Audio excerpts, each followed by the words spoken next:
No, you need to cancel that, mate. You know, we just need, we just need to have one price, right? And, you know, because, you know, all what you say to people, you know, if you come in on match day, are they gonna? We can do that. We can do that, thank you very much, yes. So it's gonna be 0 increase. Yeah, you could buy in advance, but if you decide to come on match day, there won't be an increase on tickets prices. But going back to that unit, yeah, the unit needs to sell tickets as well, so people don't have to make the trip to the stadium twice. A lot of the times it doesn't make it worthwhile coming all this way out to the stadium. The money you're saving on the ticket, you're spending in, you know, yeah, and that's why I'm saying, mate, you know, if you come on match day, provided any tickets left, we're not sold out.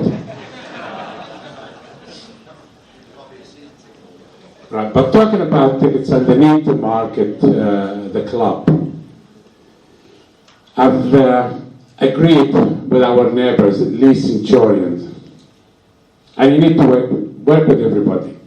If you want, you know, if you get a benefit for your club, doesn't matter who you work with. I'm prepared to work with the RFL and the real bastards, and I'm not going to change my mind about them. But you know, I spoke to Lee Centurions a few days ago, and what they've agreed is to have an arrangement with our club.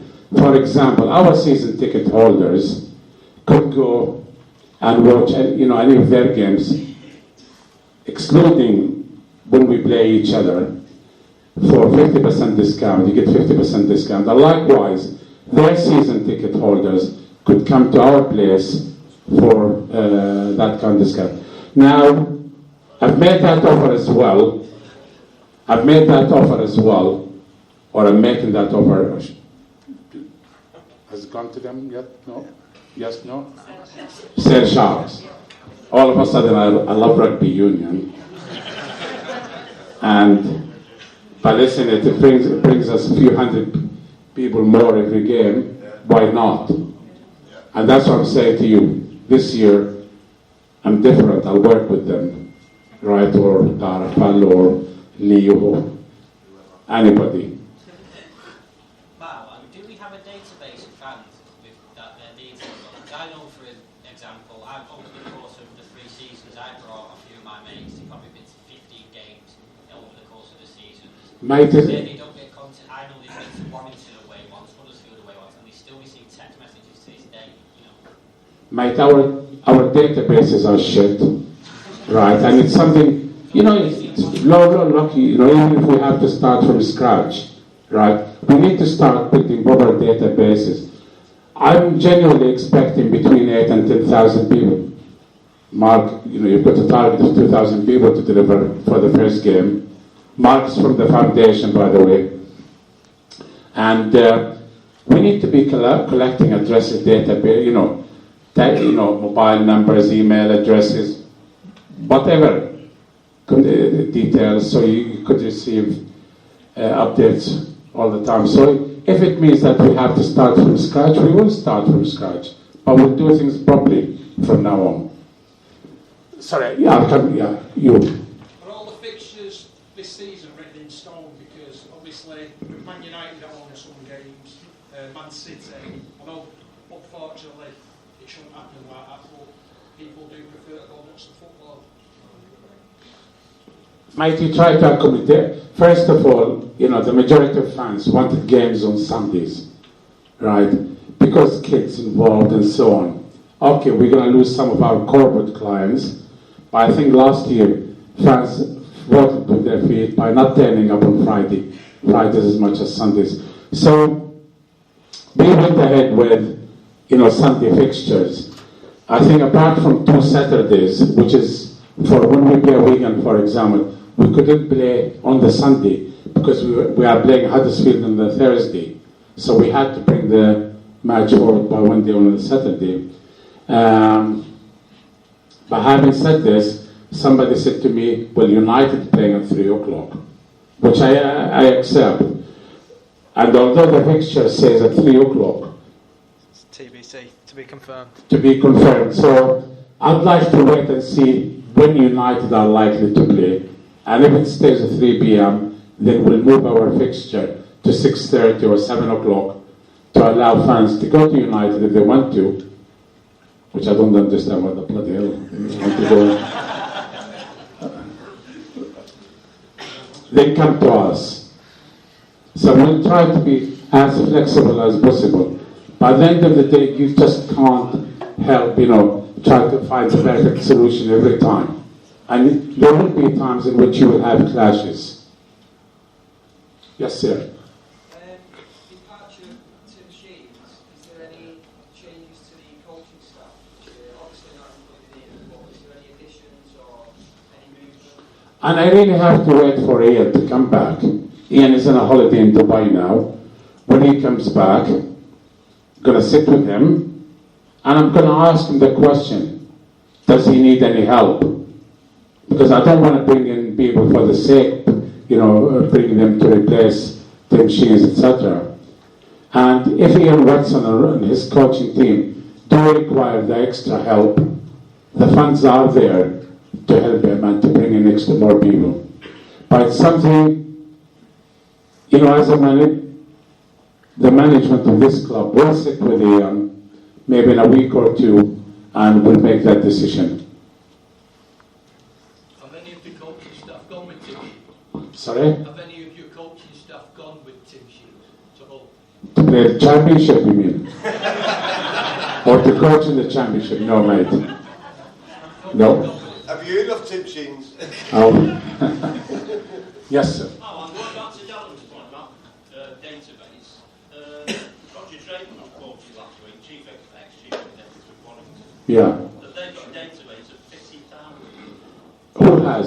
Barrington. Warrington, yeah. He said that any successful sports club should have 8 times the target audience on a database. So that's we should be aiming for sort of 65,000 Okay. games.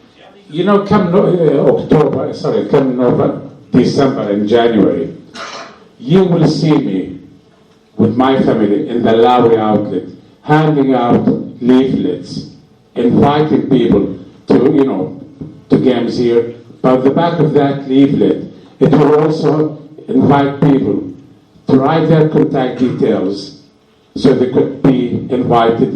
And that's the way you could collect, database. Go out to the community. Don't wait for people to come and give you their contact details. Go out there and bring you their your database. Listen, it might take a year, 2, 3, but you are absolutely right. You always need 10 times more to have a database of 10 times more than the gate that you are aiming for. Marwan, we've got a bridge where thousands of cars cross every day. Now, there's a sign on the one stand there that says the home of Sale Sharks. Yeah. Now, several people will be crossing that bridge thinking, oh, that looks a lovely place, you can see right down it. There's nothing that identifies this place to say Salford Red Bulls Okay. play it. It's a point I addressed with Super League. And please drive through there in January and see what it will say. So we have the new sign up at the top as well. Which will. But that has a Salford on it. Why do you want to change it? And cost me bloody £10,000. Talking of which, when we getting Salford back on the shirt? Mate, the club will always be Salford, right? And people talked about this last year to me and so on. I am not, by the fact that we didn't have Salford in the club, it doesn't mean that the club is not Salford.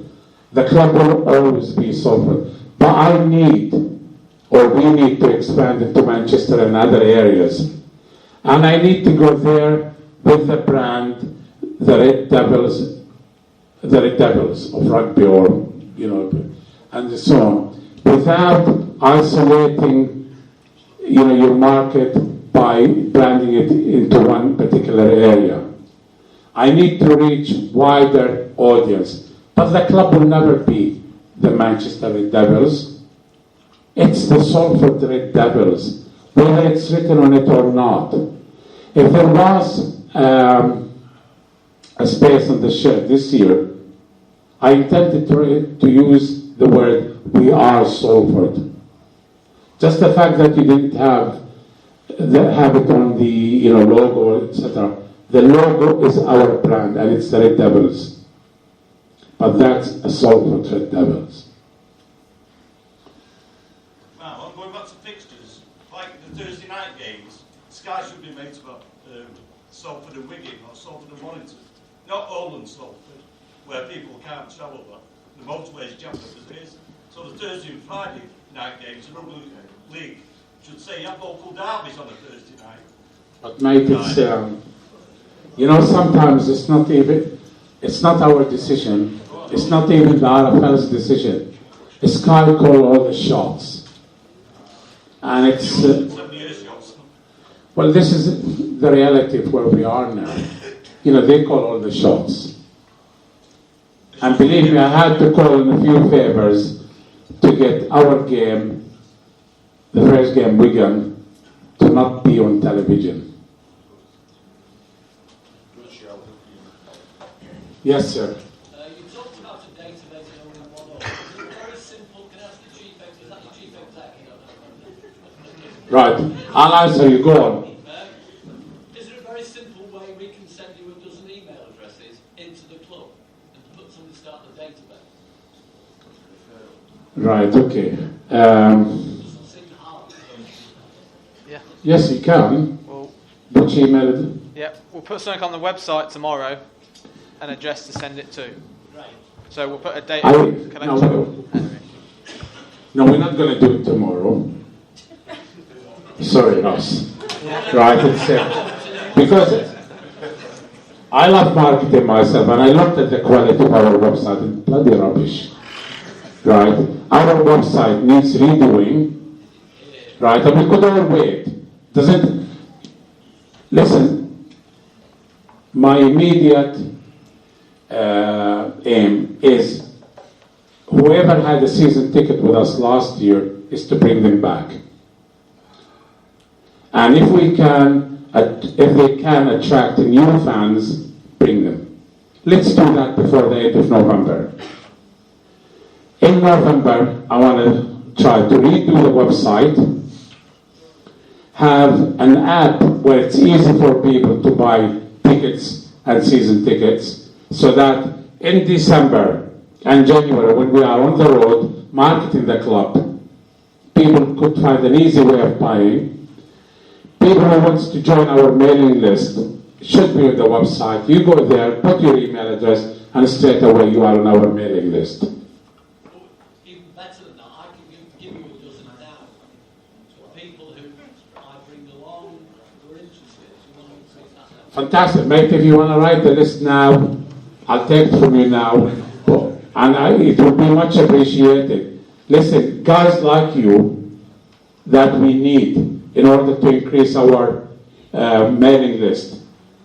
And everybody in this room is capable of bringing a friend. Most of you, I take it, are season ticket holders. If you haven't, get bloody out there and buy one now. But on the day that you come and collect your season ticket, and I think it's going to be sometimes in first week of December? 11th of December. Are we going to have an open day? Okay. So we've got an open day that I've just been told about. It's on the 11th of December. And I hope you bloody know that the 11th of December, I'm in Hong Kong. My horse is running there. Did you know that? What's it called? Ground. Do you know the one that finished second at Ascot on Champions Day? One of the best sprinters in the world. Can it carry a ball? Well, if it weighs £2 million. No, the 11th of December is our open day. And on that day, right, when you collect a season ticket, you can buy one ticket at discounted rate to give it to somebody for Christmas. Marwan, sorry, what's different now? Because I've stood here 4 years ago when you first came in, and you've redone the website previously. Martin Vickers had promised the outlet on, the Lowry. So we've been promised on it before. So what has changed now, going forward for you to actually want to... Do you know why? But because